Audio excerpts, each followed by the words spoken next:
Wow, what a day for the Cleveland Browns. It was a good start, a terrible middle, and an unbelievable ending that ultimately ended with a Browns victory. 13-10, the final score as Cleveland knocks off the Pittsburgh Steelers.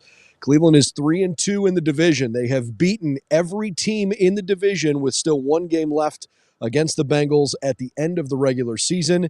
And this critical two-game stretch, Anthony, that we talked about, that the Browns needed to find a way to at least go 1-1 against Baltimore and Pittsburgh. They walk away 2-0 in two games that they looked at times like they were going to run away with, and then at times like there was no chance they were going to win, and ultimately figured out a way to get it done. It's the Cleveland Browns fan experience, right? Like we have had two back-to-back weeks of just like roller coasters, man. And today was no different. But the best part is, right? We all we wanted from this two-game stretch was a split. If you were to split them, you knew that your playoff hopes would be alive. However, this team, because of their heart, because of their will, because of how much they care, they now have a very legit chance to attack the AFC North crown. And I'll tell you what, Brendan, after today and as we get into late November and into December, teams are not going to want to come to Cleveland. And if the Browns can find a way to have a home playoff game, they'll be in good shape. Cleveland Browns are 7-3, which they also did, by the way, back in 2020. Prior to that, it was 1994. So it's been a little while since Cleveland has had this kind of rhythm and success, obviously, with 2020 still on our minds. It was far from perfect today, but I think our post-game report needs to start where it has frequently started the last several weeks, frankly, with the defense, because the Browns gave up 10 points, and the only touchdown they allowed came on a 74-yard touchdown run. I wouldn't call it a broken play. It was a good offensive play. It was a sweep to the right-hand side, and Warren slipped one tackle and outran everybody else and was gone, right? More yards on that touchdown run on the second play from scrimmage in the third quarter than Pittsburgh had the entire first half combined. And when you combine that with a stagnant offense, it put an awful lot of pressure on the Browns defense to keep performing well, but ultimately they got it done. It was such an interesting game, just watching it. Like I don't envy Steeler fans because that offense is, I don't know what their goal is. They don't do anything, and they had that big play, and it was literally, you'll watch the tape, and Spencer and I will break it down tomorrow, but it was a Greg Newsome missed tackle in the hole that, with the Cleveland Browns, the way they play defense so aggressively, one missed tackle and he was gone. He's off to the races. But the Browns defense, there's just not enough superlatives to really talk about them. Myles Garrett gets after the quarterback. This defensive line, although they did start getting kind of pushed and leaned on there at the end of the third quarter and into the fourth, they responded. And they're just so talented. That secondary is incredible. The defensive line is amazing. And, we lose Anthony Walker today, from the linebacker position. But, the linebackers are incredible too. And there's a reason why this is the best defense in the NFL, because they're fast, they're physical, and they're just super well coached. And it's really, really fun to watch. Kevin Stefanski said post-game that he does not know how long Walker will be out. It was a hamstring injury that he suffered, I believe, on punt coverage. Certainly disappointing, but again, I thought Taki and Owusu-Koramoah did a pretty good job playing in his absence. The other big thing that everybody's going to talk about coming out of this game is whether or not they think the Browns can continue to win games with rookie quarterback Dorian Thompson-Robinson leading the way. The conversation this week up to Wednesday was Super Bowl, Super Browns, right? That's all you heard all the time. And then Wednesday got here and Deshaun Watson's done for the year, and it felt like the sky was falling. And inside the facility, much calmer demeanor. Everybody was feeling like, hey, you know what? Dorian's looked pretty good. No reason to think that he's going to go out and play the way he did against Baltimore the first time around. It's his time to have a shot and go do this. And so, he steps right back into the fire against a team that's not very good in Pittsburgh, but a rivalry and a stage that you better bring it, because for whatever reason, in plenty of other instances over the years where the Browns look like they could beat Pittsburgh, they haven't gotten it done. And to Dorian's credit, after 28 minutes of horrendous offense in the third and most of the fourth quarter, DTR completed 4 of 4 passes if you take the spiked football out on that last drive, and he guided the team down the field deep enough to go win the game with a field goal. It's incredible. Just watching the way that they were able to kind of manufacture this offense today. Like, if this is the floor, like, I think that the Ravens game from weeks ago was, you throw that out. That's an outlier. That was a crazy situation. Like, they weren't prepared for that, obviously. What you saw today is something that I believe is sustainable. Like, the Browns can lean on the run game. They used Jerome Ford and Kareem Hunt. Both had 12 carries. Both had 34 and 31 yards, respectively. So it's not great in the run game. But like you said, in a game like this, yes, Pittsburgh's defense statistically isn't great. They give up a ton of yards. They don't give up very many points. And guess what? Their two bookends in TJ Watt and Alex Highsmith are game changers. It doesn't matter what's behind them. Those two can wreck games. And you have to account for them and call plays based off of those two guys and not allow them to wreck the game. So I thought Kevin was fantastic today. I thought the first half was as close to perfect as you could be with a backup quarterback or who is a rookie and trying to protect him. The second half, I thought that the Browns kind of got away a little bit from what they did, but also Kevin stayed with it. There was times where he tried to kind of get away from it, but he came back to the run, came back to easy passes, and used the special teams to win him the football game. And guess what, Browns fans? The fun, exciting wins that we've had the first couple months, those are gone. It's going to be wins like this today where you grind it out, you use special teams, you use punt, you use great defense to win football games, and you're going to do a lot of it here in the home stretch of this season. I know nobody likes talking about punting and kicking, despite the fact that Dustin Hopkins has been a godsend for this team. Mm-hmm. I have no idea how he was available, but super thankful that he was. It is such an important part of the game, and I think maybe Browns fans right now are getting an ability to appreciate that more than ever, because when your offense can't get it going, Corey Bojorquez is a full-blown dynamite weapon as a punter. And Dustin Hopkins, I mean, how many 50-plus yard field goals does this guy have to make during the course of the season to convince you that he's got incredible range?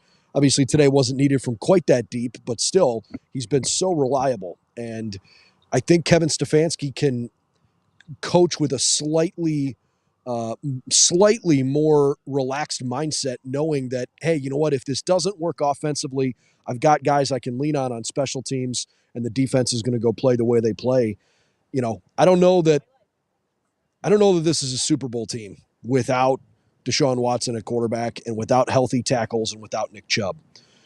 But I don't know that they're not, because I don't know that a team has ever played defense the way the Browns have played defense and carried somebody the way, at least not in Cleveland in a while. We were kind of joking with each other, some of the media members and I, as we were leaving the press conference of, has a rookie quarterback ever won the Super Bowl? And obviously the answer is no. But I said, well, has a rookie quarterback ever had a defense like this? And, I realize the Browns are finding ways to win games ugly sometimes. And the idea of a Super Bowl still feels like a little bit of a foreign concept. But this team is showing they are good enough to make a serious run. And I hope Dorian Thompson-Robinson continues to learn and continues to get better, because his final stat line today, in my opinion, doesn't really tell the full story. He was 24 of 43. There's no official stat for drop passes in the NFL. It might have been 1 million today. It certainly was at least 6. He threw one interception on a ball that bounced off a guy, and he said post-game he was beating himself up over that. Deshaun Watson got in his ear and said, hey, man, put a smile on your face and just go make another play. I mean, look, he's got room to grow for sure. But I like enough of what I saw today that I think the Browns are going to be okay, even if they sign a veteran quarterback like Joe Flacco.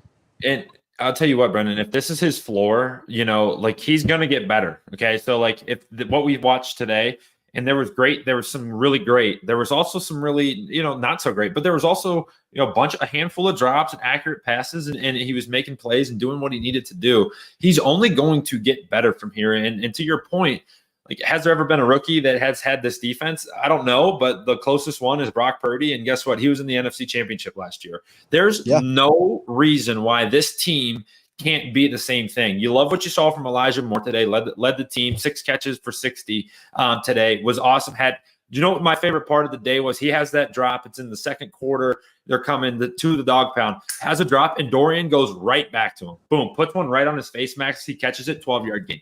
I thought he was great today. I thought Njoku, although he did drop a touchdown, there was a little contact there, but 7 catches for 56. Thought he was great. It's going to be really hard to get the ball to Amari Cooper.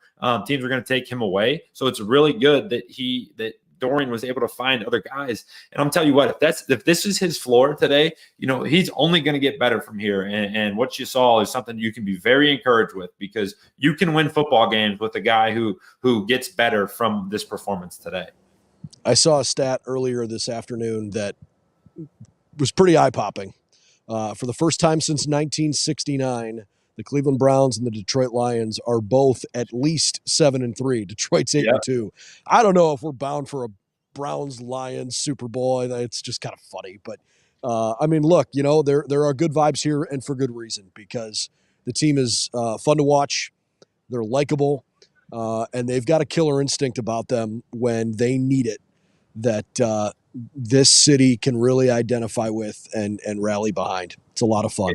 If we were to be so lucky to get a Browns-Lions Super Bowl, they should play it at the Glass Bowl in Toledo, outside in February in the snow, and let everyone just go and watch it there. That would be that'd be awesome. But it means 7-3. This is this team, and we'll talk about it, coming up this week. But like you got Denver and you got Los Angeles next up on the docket. Those are 2 games where you can go on the road. There's no reason why you can't win them. If you're at 9-3, I'm telling you, man, nobody's going to want to come to Cleveland in December and January to play a football game. And if you can get a home field advantage, this defense and this team and this run game are going to be a tall task for any opposing team to come and stop.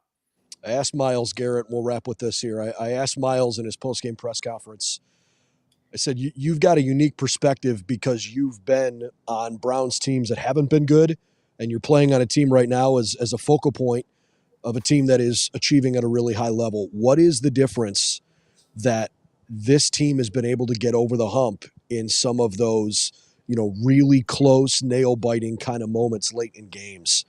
And he said that it's pretty simple. Nobody's taking the easy way out. He said it doesn't matter if it's in practice or in games. There is leadership from everyone, everywhere, whether you are a starter or you're a guy that plays 6, 7, 8 plays a game or maybe gets in on special teams. There's a leadership and an ownership from the way these guys are attacking their business. He said it hasn't always been like that here. And to all of the fans that, have been overly critical or have been like trained with this mindset of looking for the negativity, give it a rest, man. This is such a fun team to follow. This group might not look like what it could have been if everybody was healthy, but that's the NFL, right? I mean, how many times do you look at good teams that, were an injury or 2 away from being great?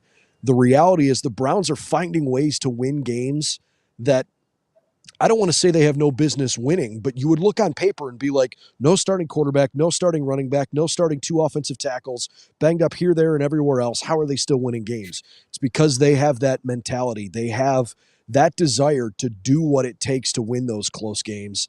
And that's a pretty unique thing in the NFL. You don't always get that kind of buy-in. So it was cool to hear Myles acknowledge that it hasn't always been quite like that here in Cleveland, but that it is like it now.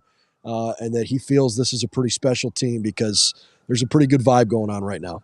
I mean, the vibe around this group is second to none. And I agree with what you said. Let's ditch the negativity. Let's ditch the, hey, we could have been this, could have been that.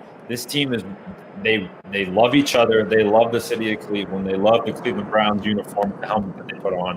It's an awesome group, and it's a fun one to root for because every time, hey, when you're given everything you have to be in the stadium on Sunday, they're giving it all right back to you, and it's awesome. And I know I will say this before we wrap. I know you and I were both there today. The atmosphere today was second to none. When you had Jimmy smashing the guitar to come out. How cool was that? And Nick Chubb, they had the Batman signal on the thing, and they put Nick Chubb on the big board.